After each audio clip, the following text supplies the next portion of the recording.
Good morning, councillors, and welcome to Water, Waste and Energy Committee meeting of Tuesday the 13th of August 2024, and I declare this meeting open at 9:05 a.m. Item 1, attendance and apologies. So big welcome to all of our councillors here this morning, Councillor Young, Councillor Fowler, Acting Mayor, Councillor Gates, Councillor Wilkinson, Councillor Patterson and Councillor Doran.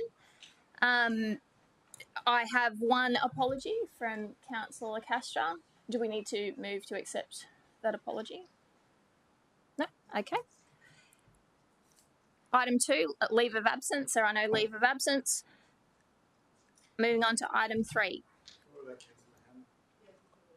I haven't had an apology from Councillor Hummel, but from a welfare point, has anyone heard if he's okay and not attending today? Well, that's okay. We'll send a text, make sure that Councillor Hummel is well and okay. Just a reminder that this committee meeting is being live streamed, so welcome to all those that are watching along from home. Item 3, confirmation of the previous minutes. 845 Water, Waste and Energy held on the 16th of July are to be confirmed. Do I have a mover? Thank you, Councillor Doran, seconded by Councillor Young. All those in favour? And that is carried.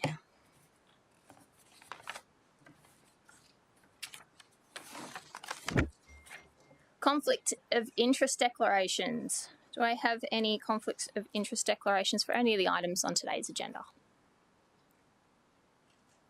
No. Excellent. So the committee forward planning schedule, we'll move to the start items because that's currently a start item. So I have a request from officers who would like to provide a presentation, particularly for new councillors in the room, on the award and framework agreement, which is 7.2. So that will be unstarred. We still have 7.1 and 5.1, which is the forward planning schedule, starred. Is there any appetite from the committee to unstar either of those? Schedule. Sure. Just looking at it, just so I understand, so it says 846, the meeting round is included in the forward planning schedule, which includes this round. I was wondering whether that should be there. And then one of them is infrastructure delivery program, STP, but I don't see that on the agenda. So I just wanted to see whether or not I'm missing something or whether or not that shouldn't be on there or it's been moved to September. So I just want clarification on the forward schedule. Okay, can I get some clarification on items that are at the start of the forward planning schedule?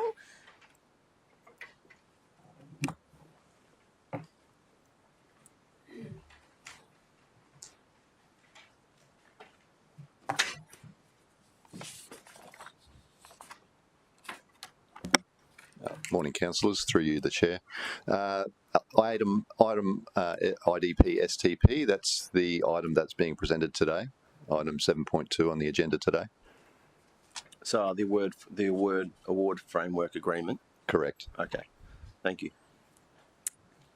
And is it common practice for the current schedule to be included in the forward schedule, or is that just probably a carryover from last month's forward planning schedule? Through you, Madam Chair, I would assume that may well be an error. Okay, does that clarify your queries, Councillor Don? Thank you. Thank you very much. Okay, so that leaves us with 7.1 and 5.1 to move as the start items. Did I had a mover in Councillor Young? Do I have a seconder for those items? Thank you, Councillor Patterson. All those in favour? Councillor Gates, would you like to, are you voting in affirmative of that one? Great. That's, motion is carried. Okay, so that moves us into item 6.1, and I believe we have a presentation on the Suntown Arundel Closed Landfill Future Use Report. Thank you, Madam Chair. We have a short presentation to support the report, and if I can, please, I'd like to introduce Mairead Lenihan, who is our Waste and Resource Recovery Planning Manager, and also Trent Windsor from from Invest Gold Coast, if we want to unpack some of the themes that we talk about today. I might just jump up with the roster if that's okay, Councillor. Yep, thank you and welcome.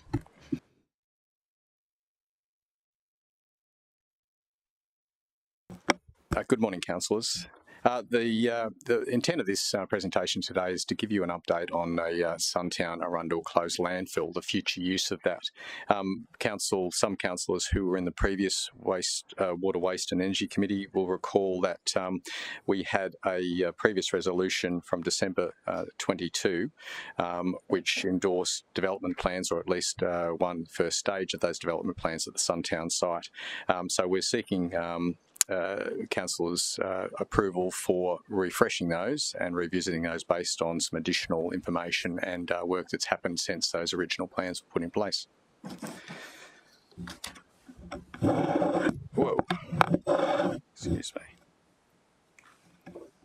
I thought it'd be helpful just to give you a little bit of a background on this site. It's a substantial site. It's about almost 64 hectares, bound by Captain Cook Drive to the east and Napa Road to the south. You can see the site boundaries in the black lines around.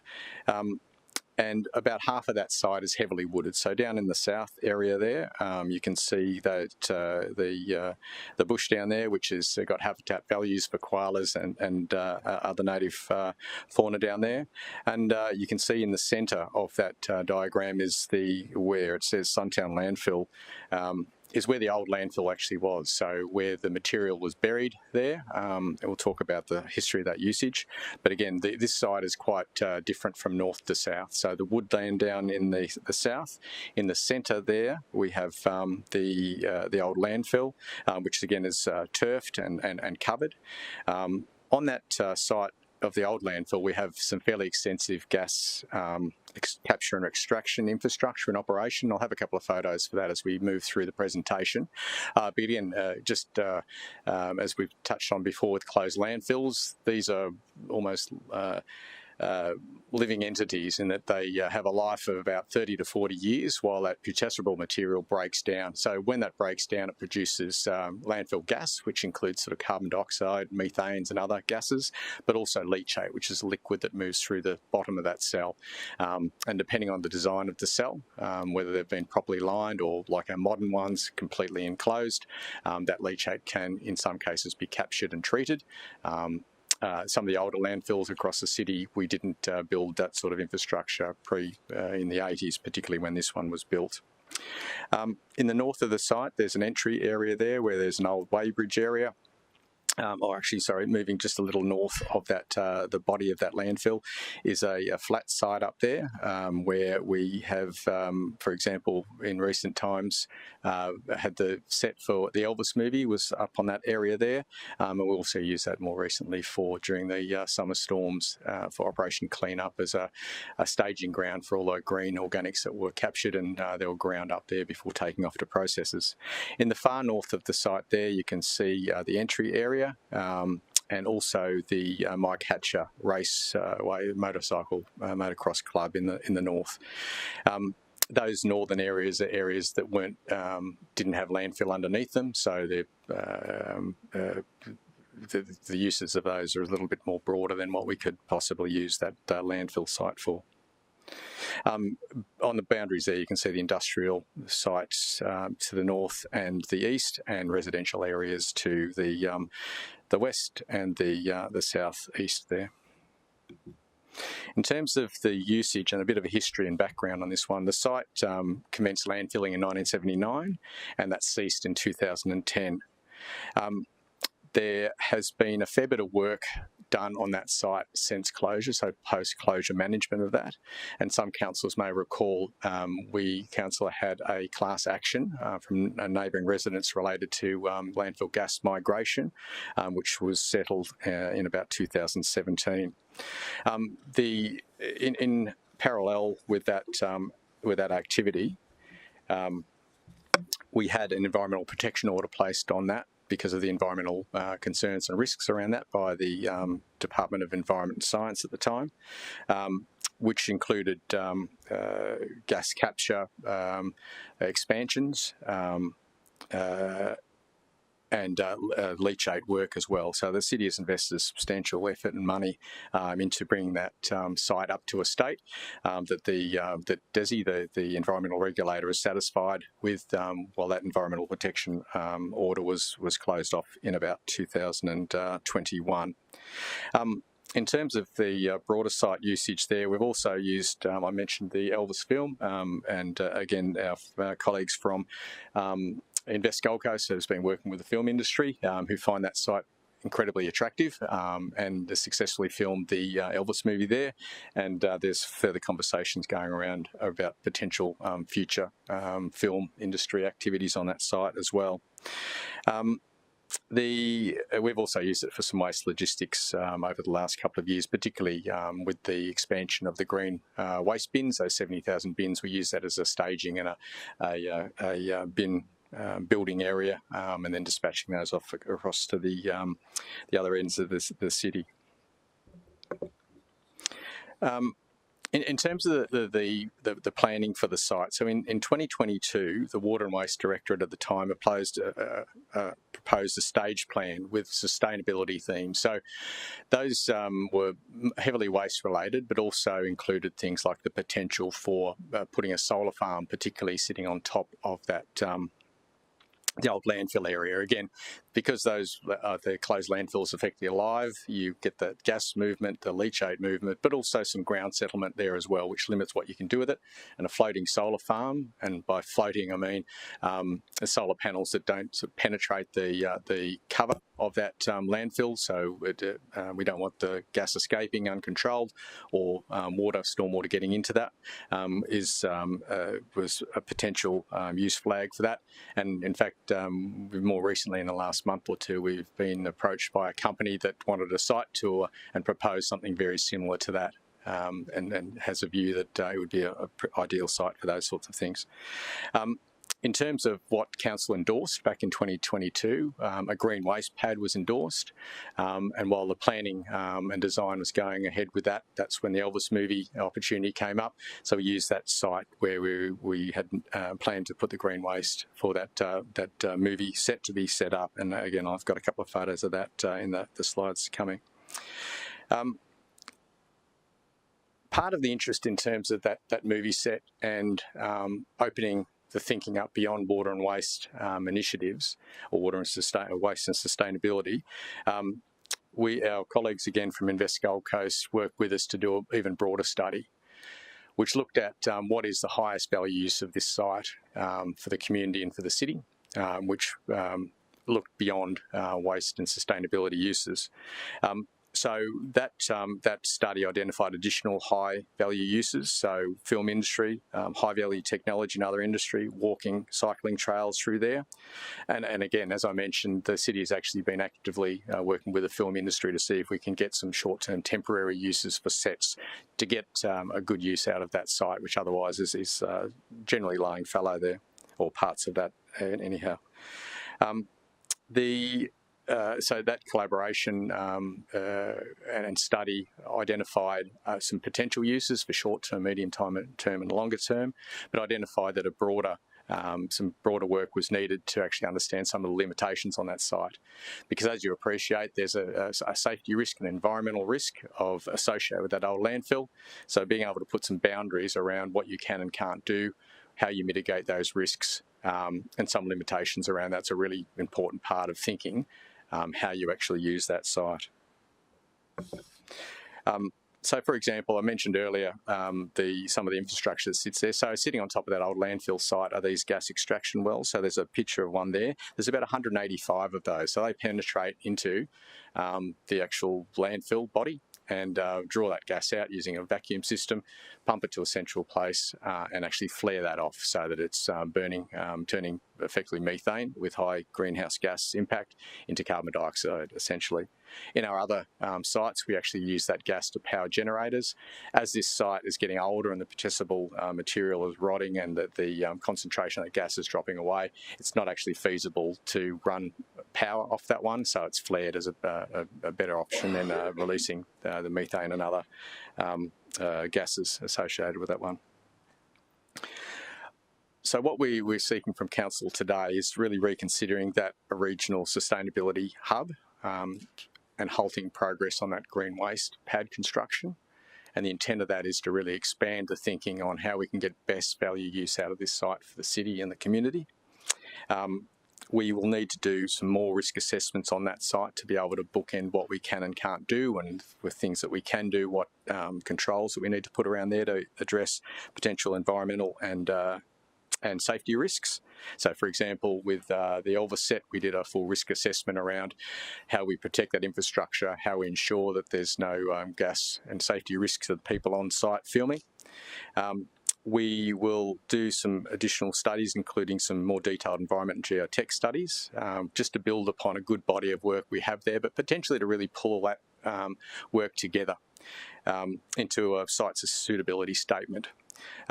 We'd like to cost any additional work we do need to do at that landfill to shore it up, but also really bring in some consultation or further consultation with the environmental regulator on this, as well as the market, industry and the community, to understand not just what we think we could do with it, but to really get some opinions from outside our organisation to help with that decision making.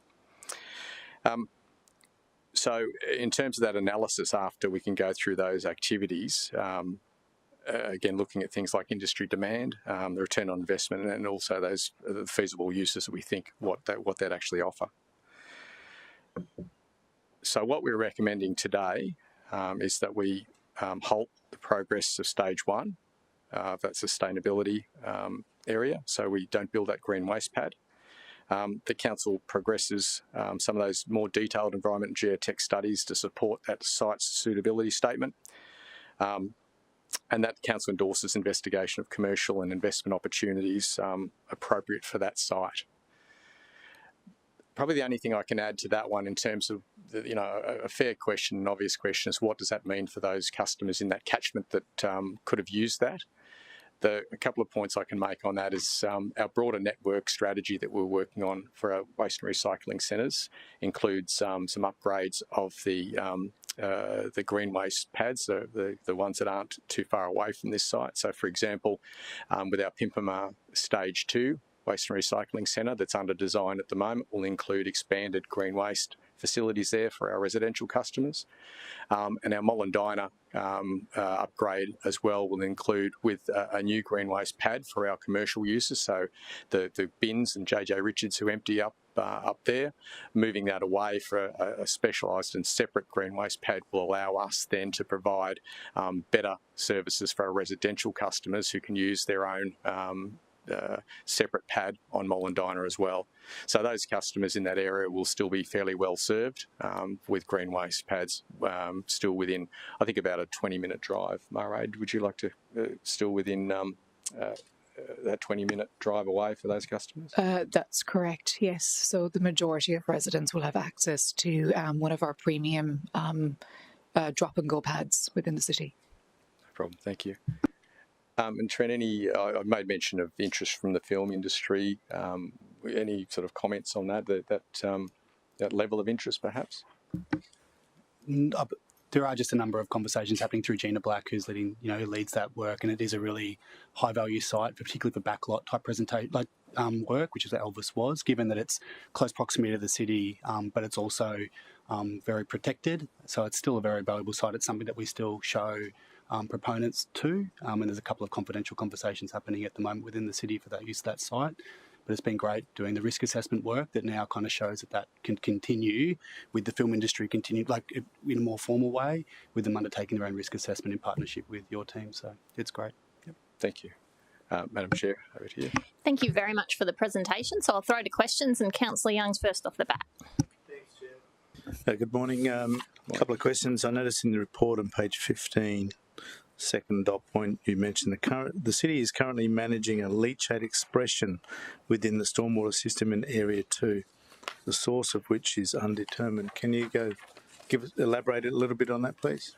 Certainly, Councillor. Again, I made mention that the age of this site means that it's not engineered the way that we engineer our current ones. So the history of that means that there are some areas that are a bit unknown in terms of, and that's why we look at those geotech studies. With that expression, Murray, can I get you to unpack that a little bit, if that's okay? Sure, through you, Madam Chair. So we have a team at the moment, Councillor, a team of subject matter experts who are quite, I suppose they've the history of Suntown doing extensive investigations just to determine, I guess, where that source is coming from. We work quite closely with Kathy's team, the environment team, so I guess there's extensive sort of reporting and analysis and monitoring being undertaken at the site at the moment. So what kind of volumes are we talking about?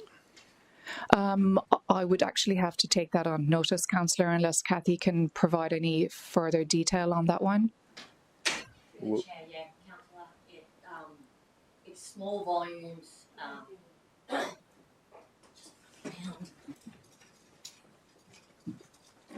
Thanks, Chair. Through the Chair, yeah, it's only small volumes and only in certain periods of high rainfall where it actually breaks through and gets into a stormwater holding pond, which we actually extract from. So it doesn't actually go out and actually get to the environment. We've got like guys working when we actually pick up a trace, which we use nitrogen as the trace pick up for an issue. So the guys go and have a truck suck that holding pond out and take it to the sewage treatment plant. But it's only small volumes, just enough to change the nitrogen above the water quality objectives. So in a rain event like we're experiencing now, how many litres do you think you'd be pumping out of that? Is it 100 or 1,000 or 10,000? I don't know what small is. Well, it's probably only...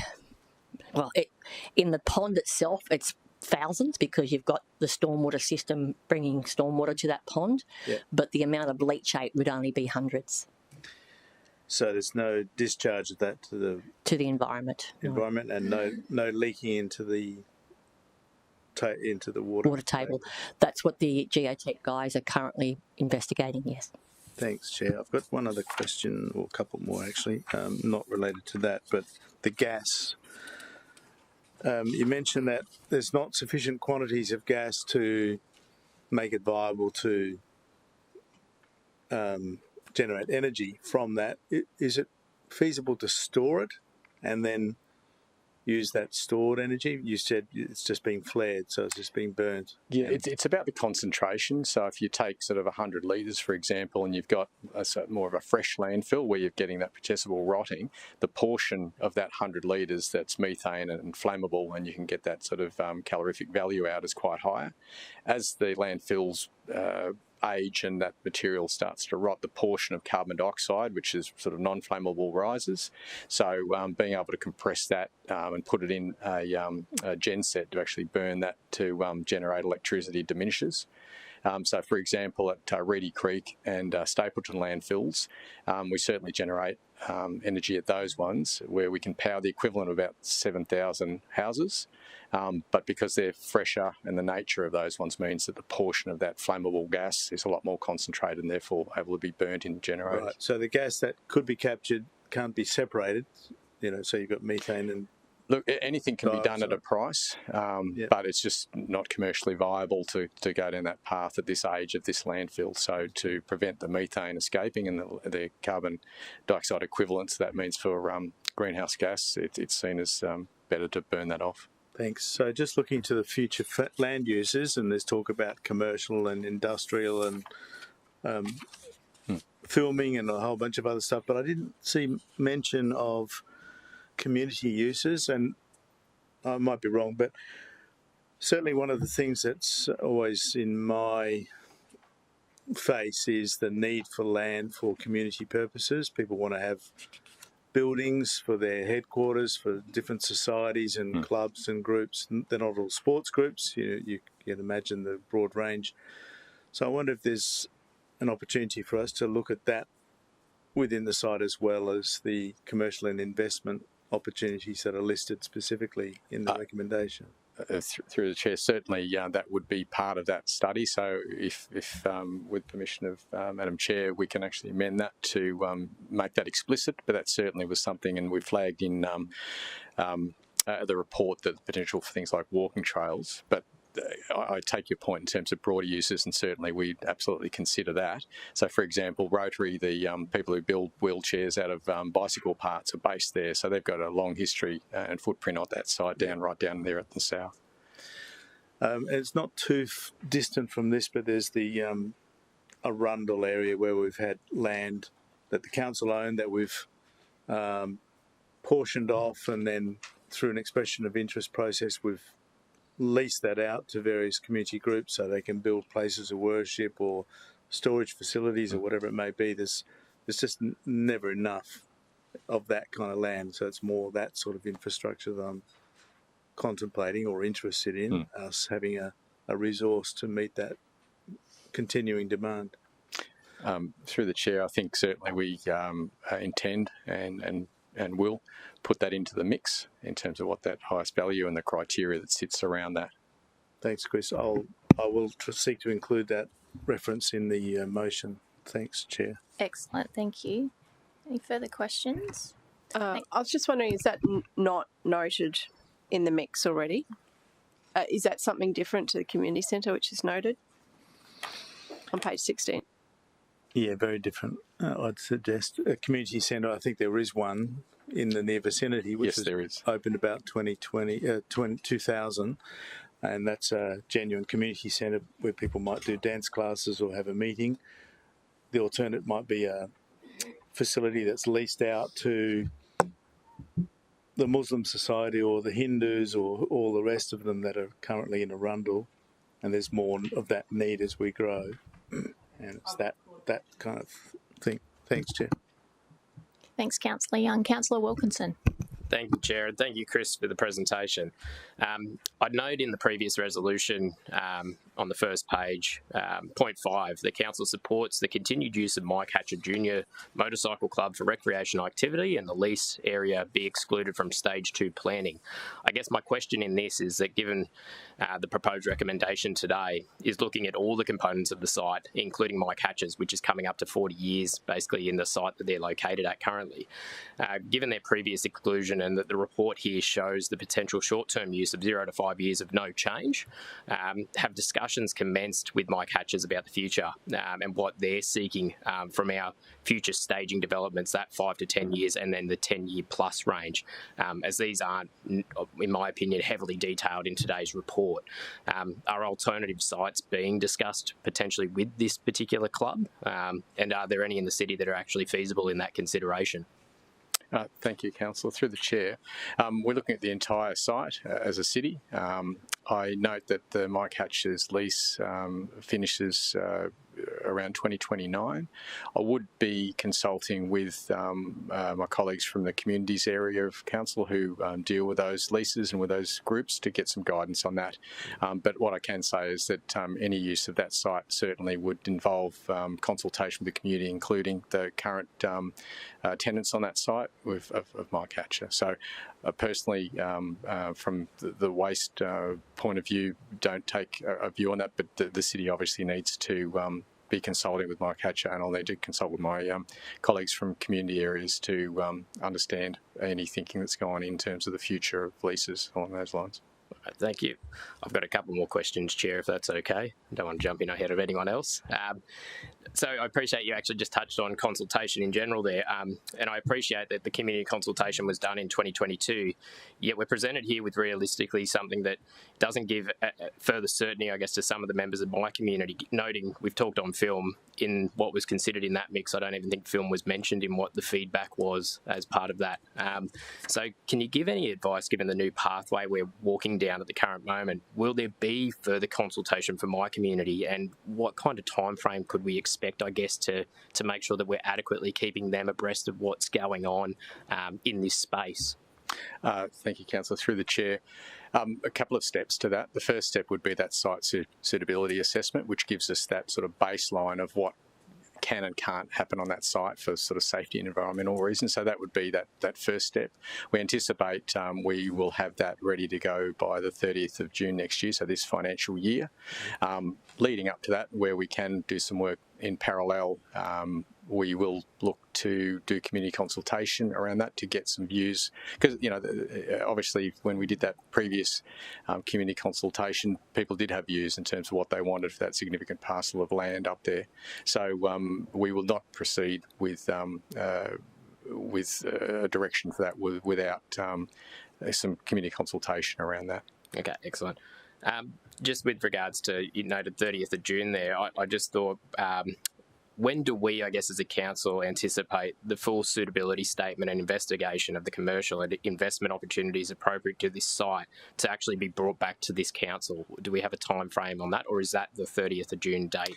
The 30th of June is more for those environmental studies and safety studies, pulling those together. Yeah. And I'd anticipate that we'd be in a position at that point to advise on when that next step will be finished based on what we can and can't do on that site. Okay.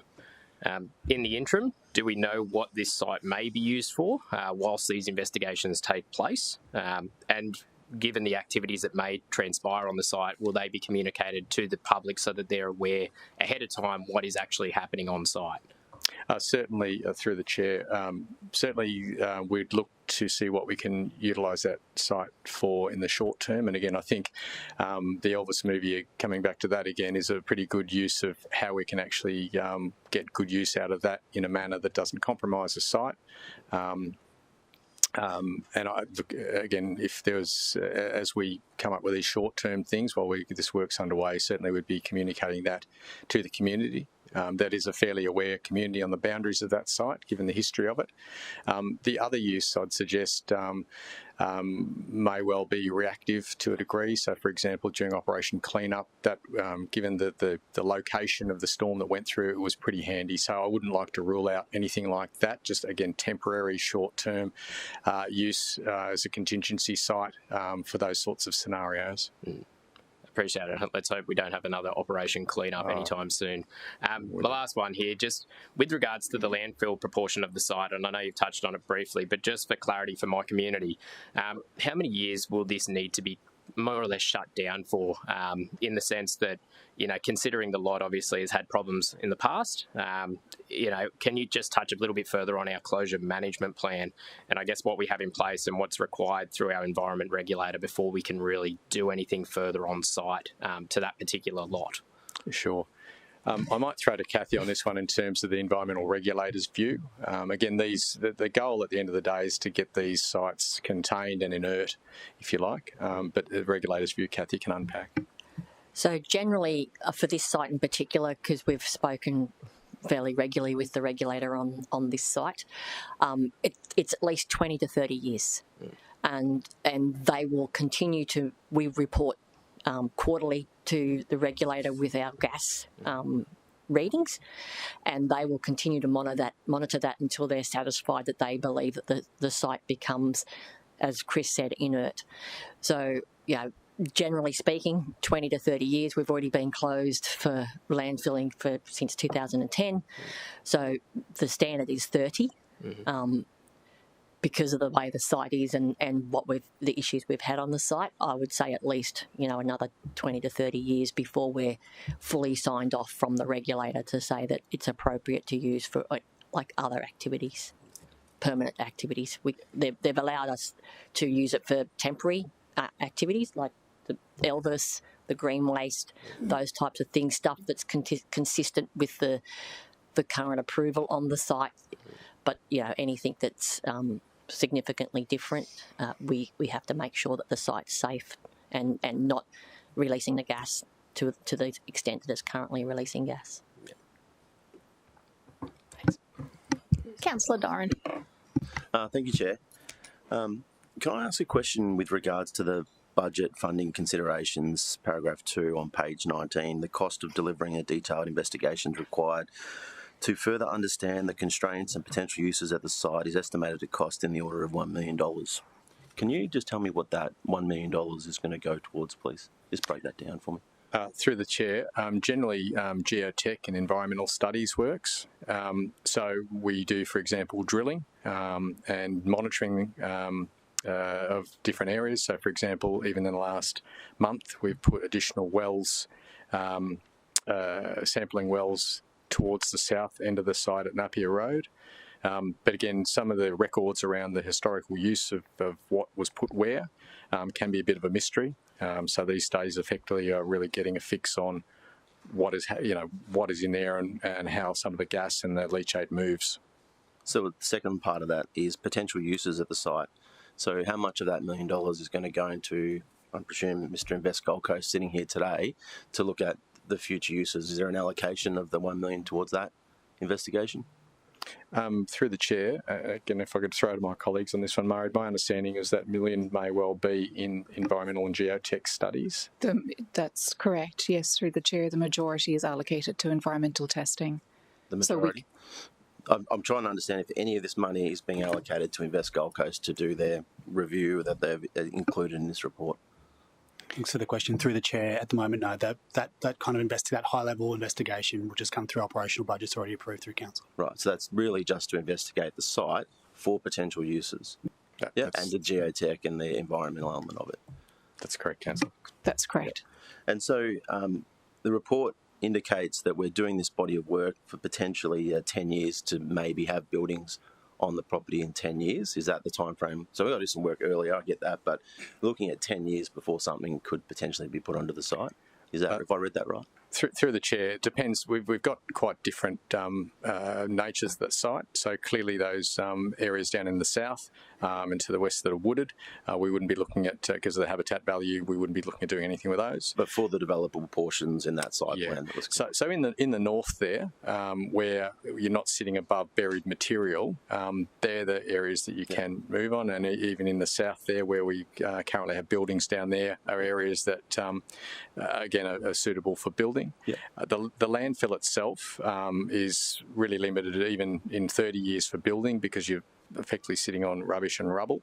So, historically, local governments, you see a lot of parks around local government areas, and a lot of those parks are above old landfills, so they sort of level them off.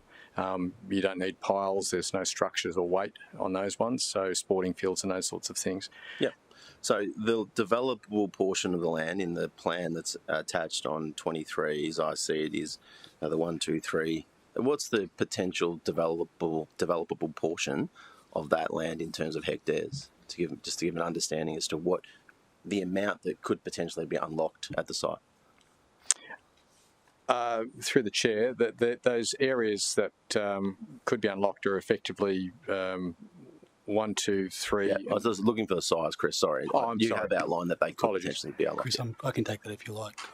Please, Trent, if you've got those. Through the chair, sites 1 and 2, so my catcher and the entrance to it are around about 7 hectares. Yeah. And number 3 is that? Number 3 is around 8 hectares.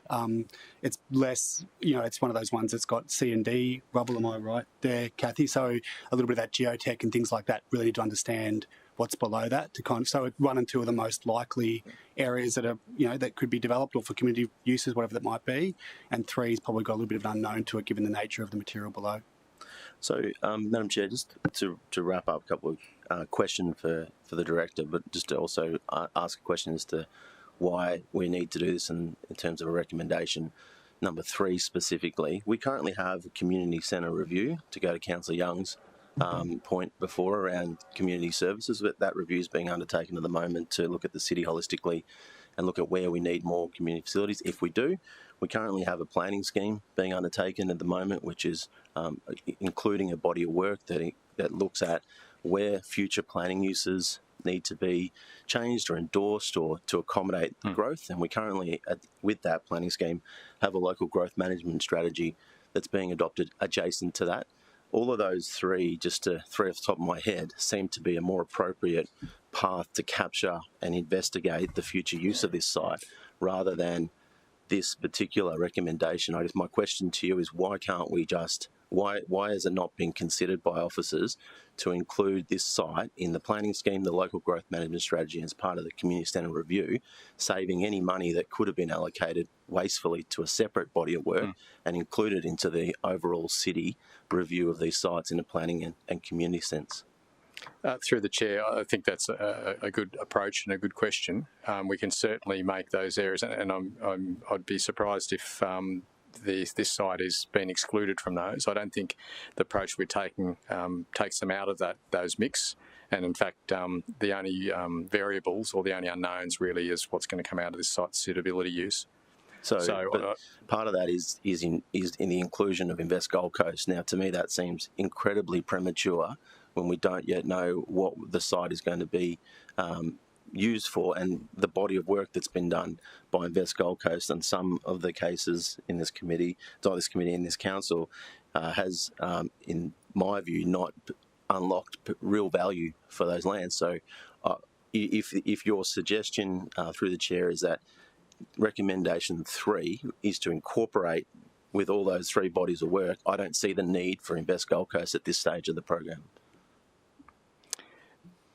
Through the chair, I think they potentially need a seat at the table, given that what the market tells us they want as well, given they have those links out there in business and the investors.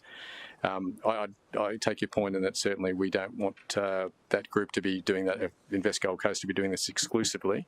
But I think they can have some valuable input into that. Why can't Invest Gold Coast simply submit a report to those bodies of work with their views? Through the chair, if that's okay.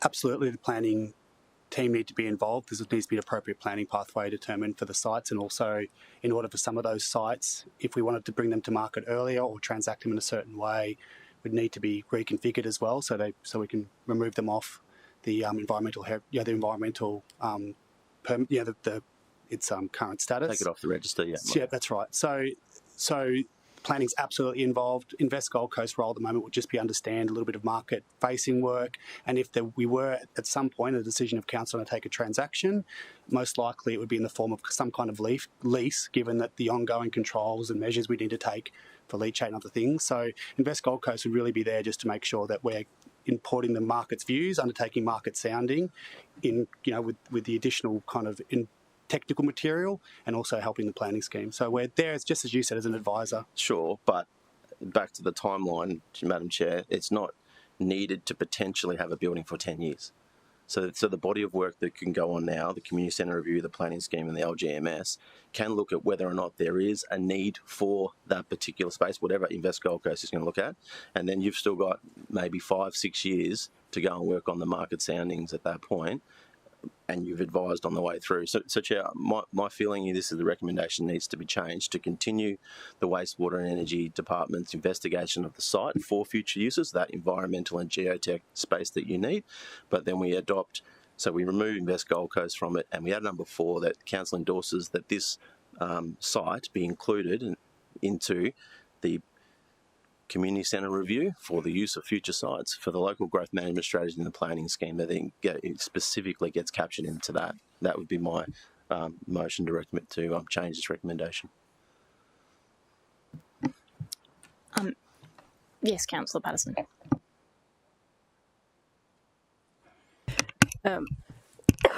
Excuse me, sorry, thank you. I see value in what Councillor Doran's saying, and I think for me, I'd really like to be clear on the separation of the technical requirements versus that kind of what do we envision for different parts of the city and the plan. Yes. So I don't know whether you would, through the chair, whether you would consider that practical, but I'm thinking if we get that technical element right, and so then you can say, okay, you could do this, this, or this with it, then we would explore how do we actually investigate that in a broader piece, because I do tend to agree with Councillor Doran that it's easy for us to piecemeal things and when we've got broader master plans going on and the like, that does make it tricky. Thanks. Just shedding some light on the ideas that are coming from the floor, I have some concerns with not doing this in stride, in the sense that this is a very, like, the regulatory piece is a very fluid space, and I'm seeing that more and more the longer I've been in this role. And having an eye for the potential at the same time as you're doing those studies perhaps can open up some options that, if they're not identified early, can't be appraised as part of that pathway. And so I don't see any harm in there being an involvement of the invest piece early on, so that it can help guide the studies, because I think that there's options out there that we can't foresee necessarily if we don't do it in stride. But I'll leave that out there to percolate, and we can see if there's mind from the committee to have an amendment. Councillor Fowler. Thank you, Chair. While everyone's percolating, I have a different question. Great. So that will give you all time. And I'm not on this committee, so thank you, Chair, for allowing me to ask. My concern is the green organics pad and the loss of that not being considered for future use. I think, years gone by, we've removed the green organics pad from Helensvale. We've got the whole of this division, as well as half of my division, really using Mollendina. I hear you on Pimpama. I don't believe that Division 7 residents are going to drive to Pimpama. I do believe that they will, keep using Mollendina. What is the capacity currently at Mollendina? What space do we have for growth? And are there any other plans for any other green waste organics pads in the region other than Pimpama and Mollendina? Through the Chair, and I'll bring Mairead into this one as well, because we can talk to a degree about the broader network, WRC network planning, where green waste is a huge component of that. In terms of our broader waste strategy for the city, it's about diverting as much material we can away from landfill, and we've had some decent successes there. And those green waste pads, the volume that we pull out of those is extensive, even greater, I think, than what we're pulling out of the bins at the moment. So they're well used. But again, other parallel initiatives like putting those bins out does actually take pressure off those green waste pads, so that we're not having people driving for small loads when they can actually just, put 240 litres out of a fortnight. And that's the more efficient way of doing things, and it prevents queuing at those sites for other people who are going for general wastes. Our broader sort of strategy with our waste and recycling network is really having premium centres, so big centres with really good facilities in there. So again, looking at Pimpama, which will be, I think, a real benchmark for how we go forward with waste and recycling centres, but also increasing that organics capacity across our network. So, for example, with Mollendina, we have budget approval to design in the west of that site a large green waste pad, which all the JJ Richards trucks that collect all those bins will be able to use. So what that does is take those JJ trucks and all those runs they're doing every day away from that pad, so that the residential customers have that exclusively, which again gives that more capacity there. What we want to do, it's not necessarily just the drive, it's also the queuing there as well. So we have to look at how we actually make those sites more efficient so we can get that throughput there. So, if you've got a 15-minute drive and you're sitting in a queue for 20 minutes, what I think from a customer perspective is, how long does it take me to get there and home? And we can do that by putting, more smaller ones, which is generally not a very efficient way of doing things, or more efficient, bigger ones. So as part of that network strategy, that's really been our focus on that one. Mairead, is there anything you'd like to add to that, or tell me off the mark? Thank you, Chris, through the chair. And just to add to what Chris has already said, we've seen a drop in green waste quantities at our green waste pads since we've actually rolled out the 70,000 bins citywide last year. So a really great success of that project. So when we've analysed the green waste capacity right throughout the network, we've determined that we actually don't need as much capacity as we would have, I guess, if we hadn't rolled out those bins.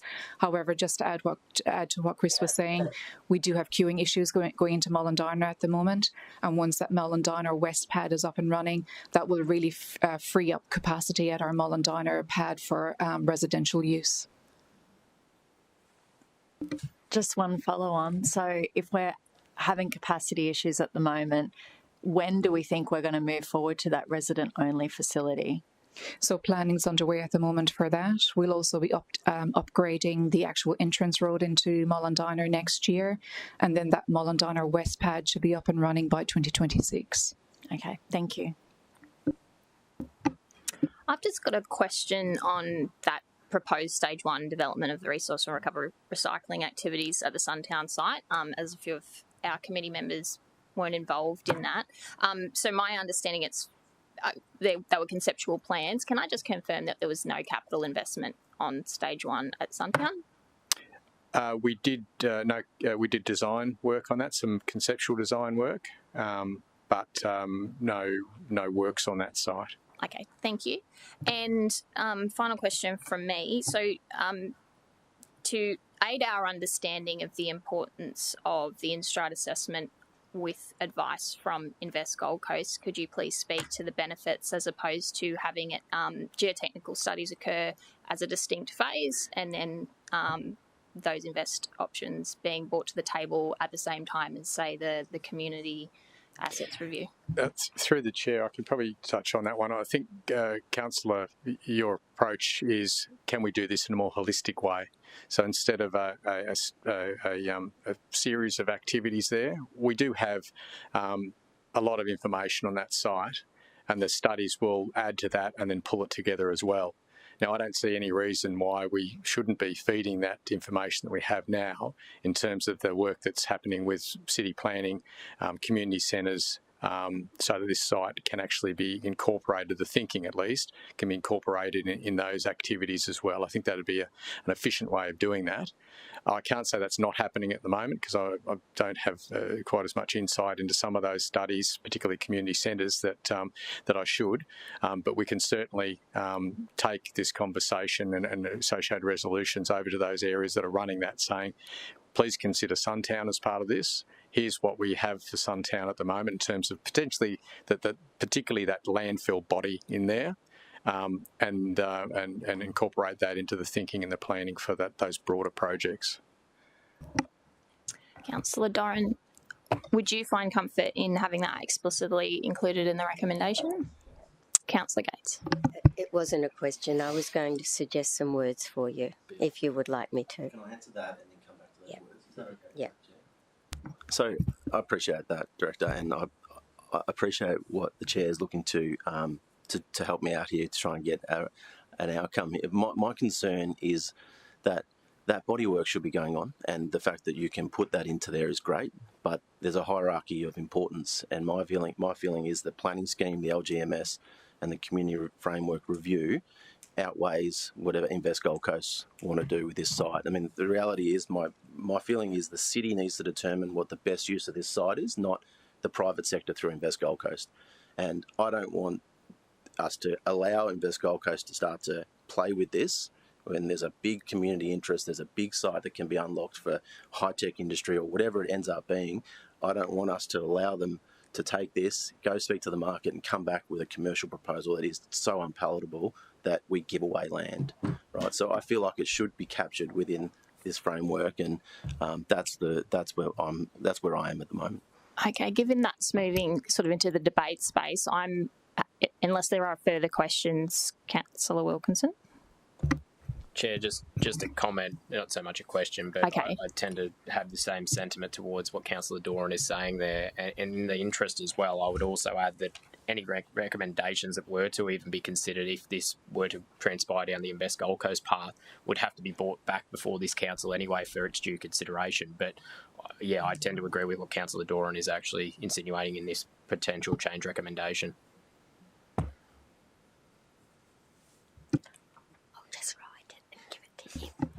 Okay, Councillor Gates is going to support Councillor Doran to prepare an amendment that helps some assurity in that space of the hierarchy of the recommendation. Question from Councillor Fowler.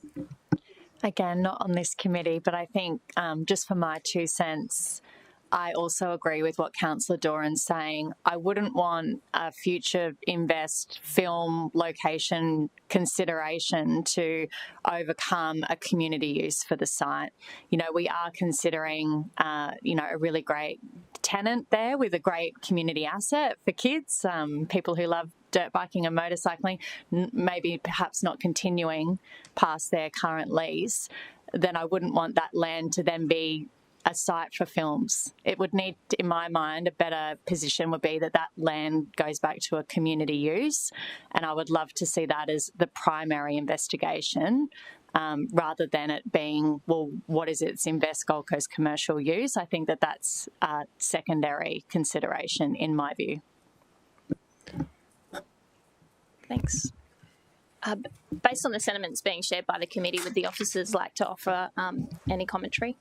Through the Madam Chair, I think perhaps Trent might have some observations in terms of the way Invest Gold Coast go about things, because my understanding is that looking at future site uses doesn't exclude any community use. I think it takes a broader perspective than that. Trent, I wonder if I could get your perspective on that. Through the chair, thanks, Chris.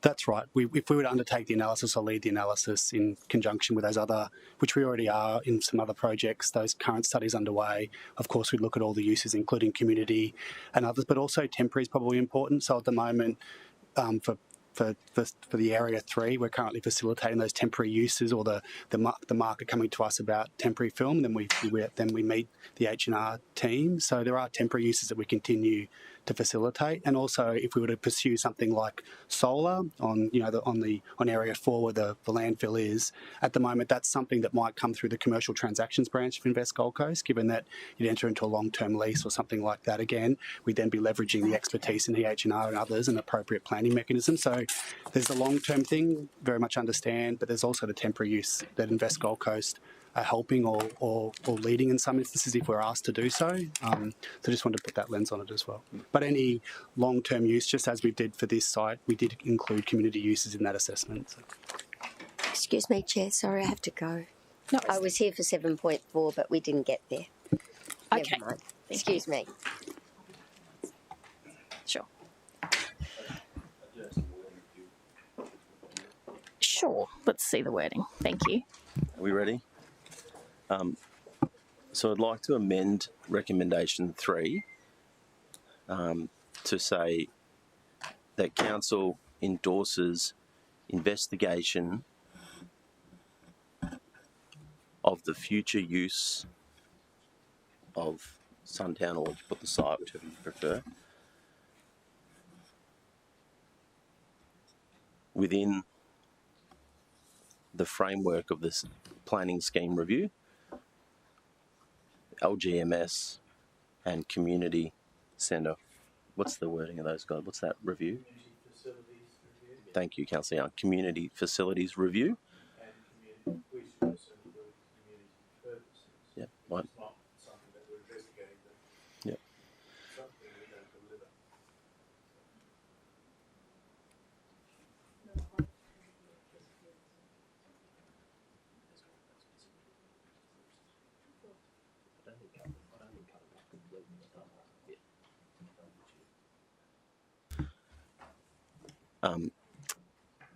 So council endorses investigation of the future use of the Suntown landfill site within the framework of the planning scheme review, comma, the local growth management scheme and the community facilities review,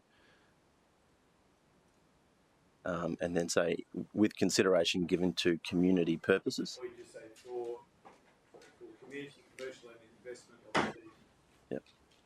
For community, commercial and investment opportunities.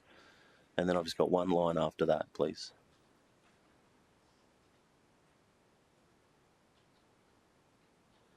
Invest Gold Coast are invited to submit a report to each of these bodies of work with their views for consideration.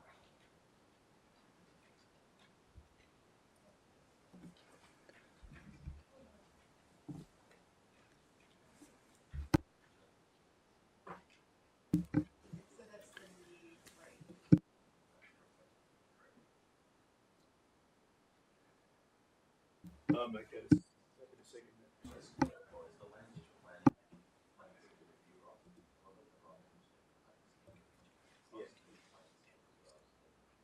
wouldn't say within the framework of, I'd say with regard to the.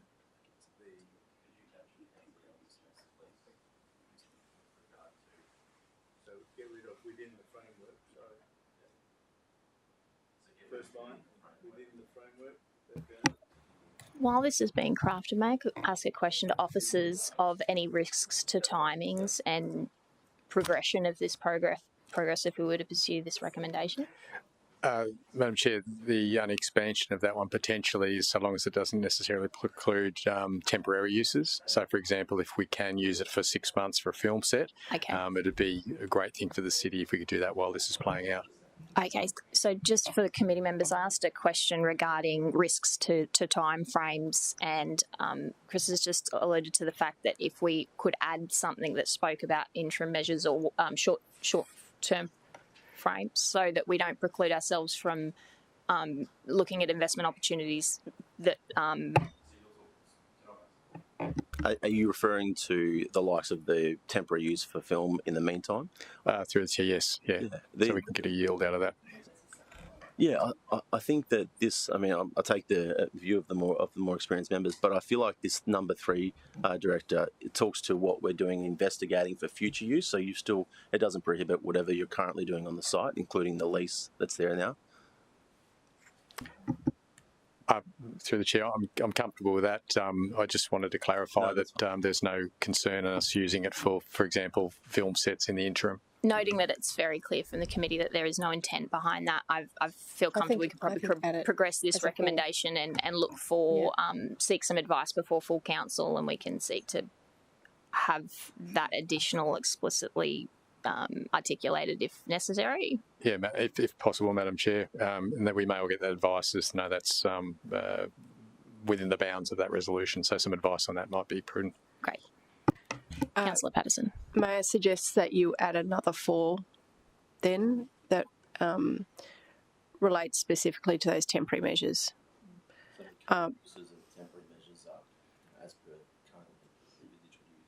We're happy to include that, mate. And for that, if you want to give guidance on what wording will suit for you, you're welcome to, so that you know that you can use it now and this isn't going to get in the way. Through you, Chair. Thank you, councillors. Maybe for the avoidance of doubt, we could put a number 4 in, which could suggest that temporary uses can proceed so long as they are consistent with the longer-term planning directions. I would leave that out. I think proceed as per currently envisaged. Yeah, I don't think you need to mention that, because the point is we don't know what the longer term visions are yet. Okay. So if we just current temporary uses can proceed whilst this is so the current temporary uses can continue whilst this investigation is conducted. Chair, I'd also just, if it's possible, just noting perhaps that we, given that these, I understand the spontaneousness of some of these temporary uses, but just making sure that we are at all points trying to clearly communicate this with the public, especially my local division that this is situated around, that they're given as much notice as possible when these certain temporary uses do arise. I don't know if that can be captured there somehow, but I know we do have our due process, which I completely respect, but just trying to make sure that that is actually captured in this sentiment as well, I guess. May I ask what the current protocol is for the endorsement of temporary uses? If I could talk to my Invest Gold Coast colleague, the Elvis movie, I kept coming back to that, but in terms of the permissions, the approvals for that, what did we... To be perfect, to get the 100% correct answer, I have to take that question on notice, but I understand they go through a permitting process. So they apply for a permit, they lodge a number of risk assessments and things like that. How that gets notified to the community, I wouldn't be able to answer clearly today, but there is a formal permitting process that they have to run through that's run through the community services area. So given we don't have that overview of the community consultation or community communication, I should say, for that last one, perhaps if we could add to that number 4 with appropriate community communication. Sure, and perhaps that needs to be something along the lines of temporary uses can continue to be considered. I think if we just take out the wording, take out the current and just change it to temporary uses as can continue, then it's not talking about explicitly what is being used right now. Yeah. And I think Councillor Wilkinson would, you've got that there with appropriate communication. Yeah, okay, good. Do I have a mover? Thank you, Councillor Doran. A seconder? Councillor Wilkinson. Would you like to speak to the motion, Councillor Doran? Thank you. Thank you, Chair. Thank you, fellow councillors, for getting us to this point. I just want to reiterate the intent behind this changed recommendation is not to stop any of the work that the team is doing in relation to the environmental and geotechnical investigations of the site. The site has the potential to be so much more for the community, and I feel that with this change recommendation, we fully capture its potential in the new planning scheme review, the local growth management scheme, and the community facilities review, that will come back to us as part of those reports and inclusion in those bodies of work. It'll come to us pure from any commercial interest that might, in the interim, start to get involved in that process. So it'll be fully captured as a city review of a city asset for the benefit of the city, and then following that, there's still plenty of time to allow for the private sector to come in and start to discuss how that could play a role. We also include the opportunity for Invest Gold Coast to put up their concerns and their vision for the site for those bodies of work to be included, and I feel like this process will be the best way to capture the best use for this site, whilst also not prohibiting temporary uses in the meantime and also respecting the existing lease in place. And so I move the change recommendation. Would anyone like to speak against? Would you like to close? I might take the opportunity, and I thank you, Councillor Doran, for your diligence in ensuring that we direct the focus of the investigation, but I am comforted by the fact that it still includes mention of looking at those commercial investment opportunities in Stride. I think it's really important that when we come to a decision-making phase, we have all the options on the table, and I still feel confident that as a council we will make the right decision on behalf of the community so that it is the best use of that site, but to have all of the possibilities on the table with you know, that articulated in that focus point there is really important. I really appreciate the work of officers for this particular one. It's certainly a moving beast, the environmental regulation piece, and I think I'm really glad to see there's a fluidity in the city in our approach to how we're going to make best use of our assets, and because it is such a dynamic field, it's great that we are willing to change course when necessary, rather than just saying, well, that's what we've committed to and that's what we'll deliver.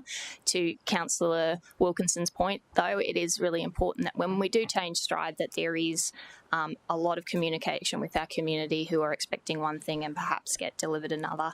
And again, thank you for your contribution, Councillor Young, regarding making sure that community assets are certainly considered, as we're in dire need of them everywhere in the city at the moment. So on that, we'll close and we'll take the vote. All those in favour? And that recommendation is carried. Thank you, officers. Thank you.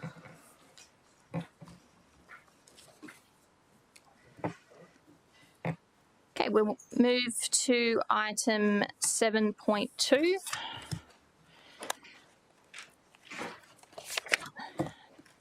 Now, noting 7.2, the award of Framework Agreement Infrastructure Delivery Program. This is a report that needs to be considered in closed session, reasons for which is the matter involves the local government budget and negotiations relating to a commercial matter involving the local government, for which a public discussion would be likely to prejudice the interests of the local government. So for that reason, I will move that we move into close. Can I have a seconder? Thank you, Councillor Patterson. All those in favour? And that Motion is carried.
can turn on live streaming.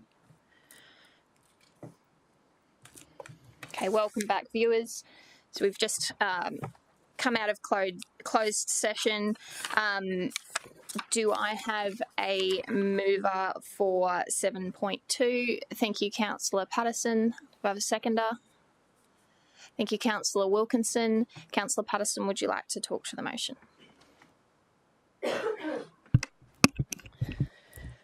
It's quite a thing when you put your hand up to be an elected representative of this city, and then you are responsible for decisions of $1 billion decisions. We are a growing city. We know that, and we have to do significant planning for that. Part of that is waste. So we've identified that there is significant improvements that need to be made over the next 10 years, and that comes with a big cost. When considering that, I do really want to thank the team, and I really want to thank the officers, because these are important decisions for us to make, and the way that you've presented it today enables us to be effectively empowered to make that decision making when we don't have your skill set, we don't have your background. Important things when we're talking about a budget decision of this size in an environment where the market is so tight. It's we know it's very hard to get contractors. It's a contractors market. It's the suppliers market. It's not the buyers market at the moment. We've got the Olympics in the horizon, and we need to know that we can create a contract and a project that will be delivered and will be of value to our ratepayers. It was shared with us about the strategic risks that we do need to consider on a matter like this. The capability, first of all, of the contractor, the commercial risk, looking at the price escalations and how are we going to manage that if there are future price escalations, looking at how we share risks and project integration. So I am confident that the presentation that's been presented to us today and the work that's been done means that we are meeting that. This city will be meeting that at the best level, and ratepayers can be assured that they are doing it in a way that will be value for money. So thank you for that, and I'm happy to make this recommendation. Does anyone wish to speak against the recommendation? No, and I'll take that as your close. So I'll take the vote. All those in favour? And that recommendation is carried. Thank you very much, officers. So moving to 7.3, which is a significant contract update for resource and recovery services. So again, this report needs to be considered in closed session. The reasons are that the matters involve industrial matters affecting employees and negotiations relating to a commercial matter. May I seek a seconder to move into close? Thank you, Councillor Wilkinson. All those in favour? That motion is carried, and live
Streaming is back on, and welcome back, viewers. We've just had a report and update from officers regarding a significant contract for the resource and recovery services that I will now move. If I can have a seconder.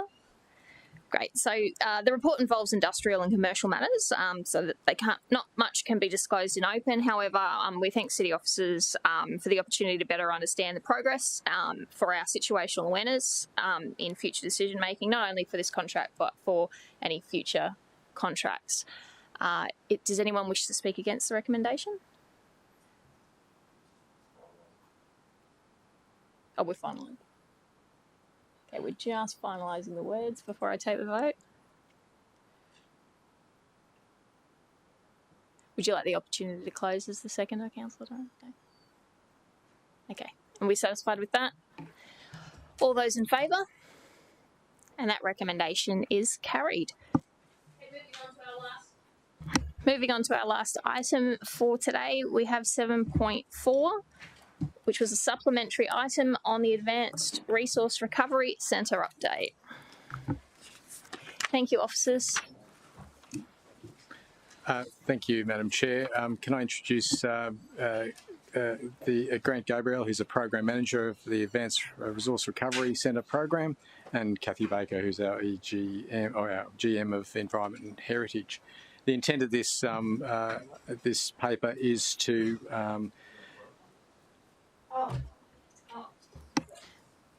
Sorry, it was in green paper. It's thrown me. My apologies. We need to move. Oh, actually, no, I haven't got this one.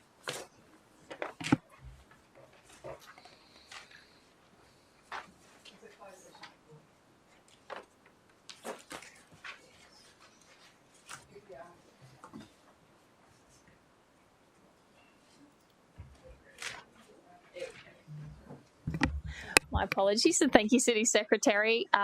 So this report needs to be considered in closed session as it involves the local government budget and negotiations relating to commercial matters. I will move that we move into close. Can I have a seconder? Councillor Doran. All those in favour? That motion is carried.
Welcome back for those following along at home. We've just had an Advanced Resource Recovery Centre update, and the recommendation is on the screen for councillors. Do I have a mover? Thank you, Councillor Patterson. Seconded by Councillor Young. Yep. Would you like to speak to it, Councillor Patterson? I think perhaps not, because I don't know how to. Sorry, is there just a change just been made to that? I think we just lost the top point.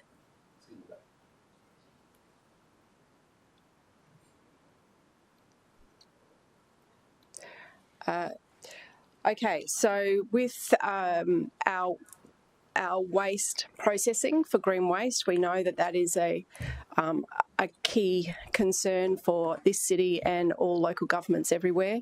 We have done major work in our ARC plans, and there's opportunities that come up that enable us to, to forward on that. So this is one of those, and happy to recommend it. We also recognise that we are part of a group of a larger group of governments that are all dealing with the same concern and matter, and we certainly appreciate that.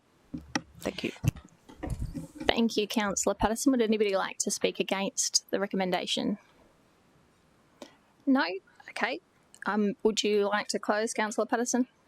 No, so I'll just mention that it's great to see our ARC vision progressing, and so thank you for the update. Obviously there's associated benefits of a circular economy, both environmentally and economically, and it's really exciting to see that progressing. With that, I will take the vote. All those in favour of the change recommendation on the screen, raise your hands. All opposed? That recommendation is carried. And that takes us to the end of the reports and presentations for today's committee meeting. I am not aware of any general business item unless there's any from the floor. And so with that, we will close the meeting at 13:02 and prepare for tick. Thank you, everyone.